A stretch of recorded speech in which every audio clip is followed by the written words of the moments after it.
Aqui é Mariana Ciorilli. Hoje vamos falar sobre ousadia. A passagem a qual Jesus anda sobre as águas é bem conhecida e muitas obras de arte foram inspiradas nela. Se você me permite, eu gostaria de refrescar sua memória lendo ela para você. A passagem está em Mateus 14, 22 a 33 e diz assim: Logo em seguida, Jesus insistiu com seus discípulos que voltassem ao barco e atravessassem até o outro lado do mar, enquanto ele despedia as multidões. Depois de mandá-las para casa, Jesus subiu ao monte a fim de orar. Quando anoiteceu, ele ainda estava ali, sozinho. Enquanto isso, os discípulos, distante da terra firme, lutavam contra as ondas, pois um vento forte havia se levantado. Por volta das 3 da madrugada, Jesus foi até eles, caminhando sobre as águas. Quando os discípulos o viram caminhando sobre as águas, ficaram aterrorizados. É um fantasma! Gritaram cheios de medo. Imediatamente, porém, Jesus lhes disse: Não tenham medo, coragem, sou eu. Então Pedro gritou: Se é realmente o Senhor, ordene que eu vá caminhando sobre as águas até onde está. Venha, respondeu Jesus. Então Pedro desceu do barco e caminhou sobre as águas em direção a Jesus. Mas, quando reparou no vento forte e nas ondas, ficou aterrorizado, começou a afundar e gritou: Senhor, salva-me! No mesmo instante, Jesus estendeu a mão e o segurou. Como é pequena a sua fé, disse ele. Por que você duvidou? Quando entraram no barco, o vento parou. Então, os discípulos o adoraram e exclamaram: De fato, o Senhor é o Filho de Deus.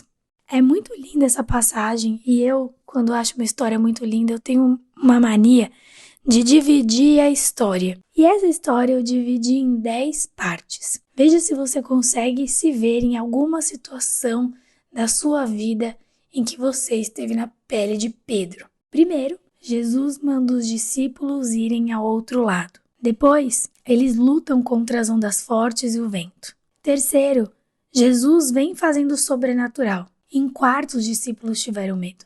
Em quinto, Jesus diz: Não tenha medo, tenha coragem, sou eu. Depois, Pedro diz: Se é realmente o Senhor, eu quero o sobrenatural. Então Jesus diz: Vem. Depois, Pedro caminhou as águas até ter medo de novo e clamou por socorro. Nisso, Jesus estende a mão, adverte sobre a sua fé pequena e sobre o seu medo. E por último, eles entram no barco e o vento para. Essa história, na minha opinião, ela é maravilhosa porque ela reflete a vida espiritual de muitos de nós. Em primeiro lugar, Jesus sempre coloca em nós um sonho, nos manda fazer algo. É um desejo que muitas vezes fica adormecido por muito tempo, ou, em algumas pessoas, quem sabe, por toda a vida. Os discípulos, em primeiro lugar, poderiam nem ter obedecido a Jesus quando ele mandou ir até o outro lado. Por que não esperar na praia mesmo? Por que não ter um tempo de descanso e sossego? Por que sempre mandando fazer alguma coisa? Por que não um dia free? Faça o que quiserem, amigos. Não, Jesus sempre nos direciona. Sempre. Toda a vida, o tempo todo. Então, todos eles obedecem, todos os discípulos obedecem, né? E se dão conta de muitos problemas no caminho. Muitos problemas. Eu, no lugar deles, se estivesse dentro do barco, poderia questionar: será mesmo que eu deveria ter obedecido Jesus? Será que foi isso mesmo que ele quis dizer para eu vir do outro lado? Segurar essa bronca? Talvez eu tenha ouvido errado. Será que eu entendi errado? Não, Jesus nunca erra, mas essa é a parte do será. Será que é isso? Será que é aquilo? E é uma luta que segue até que Jesus aparece fazendo o sobrenatural. Loucura total. Aos olhos humanos, um super-homem. Jesus sempre faz algo inesperado, o impossível, esfregando na cara que é ele, não tem como duvidar. Não é só porque é meu pai não, mas olha, Jesus é genial, criativo, maravilhoso, perfeito, primoroso em cada coisa que faz. E tantas vezes, com os olhos tão focados nos problemas, Nosso cérebro não está preparado para tudo aquilo. Às vezes, desejamos o sobrenatural, mas quando ele chega, nós recuamos. Temos medo, temos dúvidas e muita insegurança. E sempre Jesus diz, não tenha medo, não tenha medo. E então, chegou o momento das provas. Prove então. Se o Senhor é Deus, prove sua divindade. Caso contrário, não terá minha gloriosa presença. Às vezes nos sentimos até superiores a Deus, não é? Ter que provar? Sei lá. Acho que Deus não pensa assim, porque quando Pedro fala isso, Jesus responde, venha. E aí é o ápice da história. Era exatamente aí, nesse vem, que eu queria chegar. Deus diz, vem. Que Deus é esse?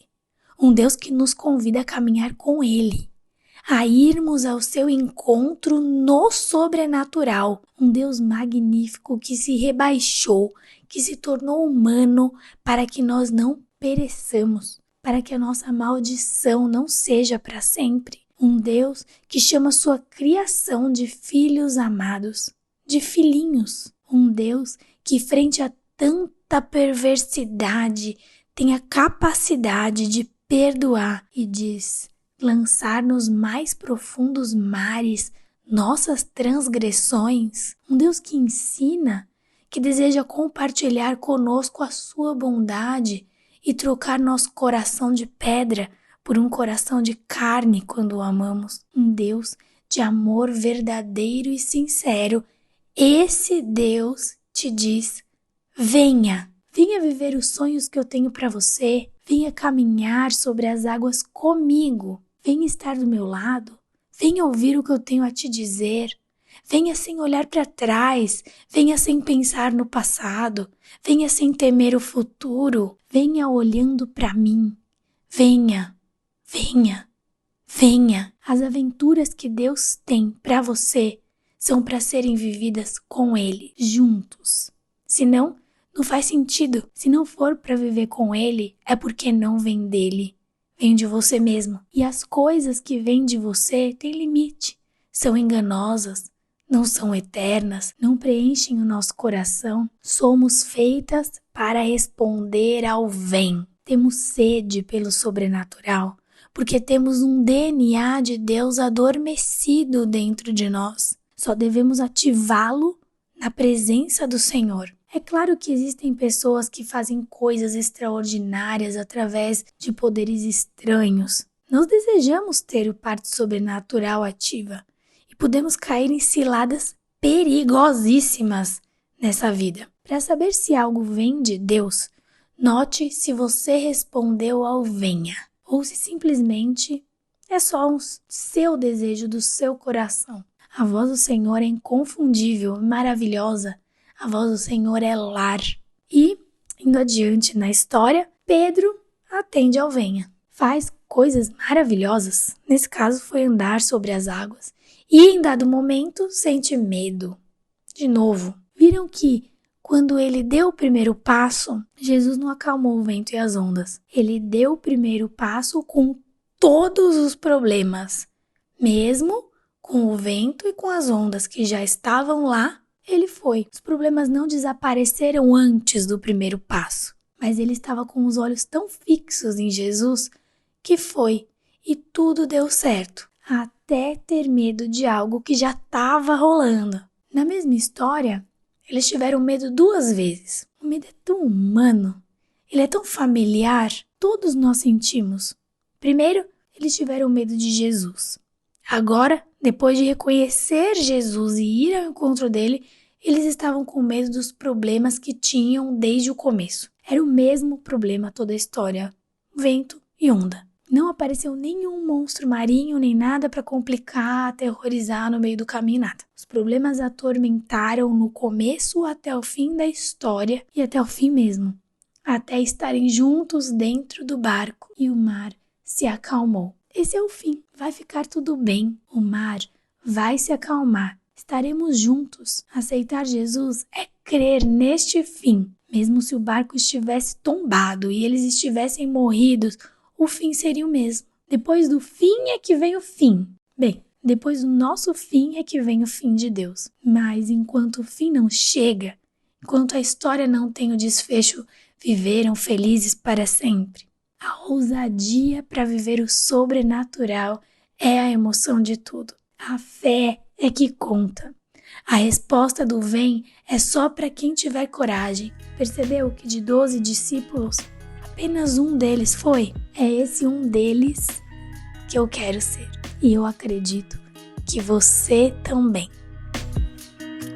E se você ainda não adquiriu o livro Amor Perfeito, saiba que está disponível pelo site www.marianaciorilli.com.br. Que o amor perfeito de Deus transforme a sua história